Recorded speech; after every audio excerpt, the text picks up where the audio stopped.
Više ekoloških udruženja najavilo da će danas organizovati proteste u Beogradu i više drugih gradova u Srbiji, tokom kojih će, kako su naveli, biti blokiran ili drastično usporen saobraćaj. Razlozi za protest su, kako je navedeno, dva zakona o referendumu i eksproprijaciji.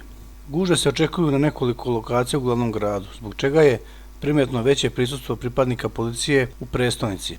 Kako javlja reporter Blica, jedan broj građana okupi se kod Sava centra. Takođe, na Andrićevom vencu okupljeni su i advokati, koji takođe protestuju i koji će se, kako je najavljeno, uputiti ka Gazeli i Sava centru. Kako je najavljeno, u Beogradu će biti blokiran ili usporen saobraćaj na celom potezu autoputa kroz prestonicu, od Bubanj potoka do aerodroma, ali i na većim kružnim tokovima poput Slavije, Autokomande i kod opštine Novi Beograd. Takođe, blokade su najavljene i na beogradskim mostovima, kao i na Libarskoj magistrali kod Umke i Bariča.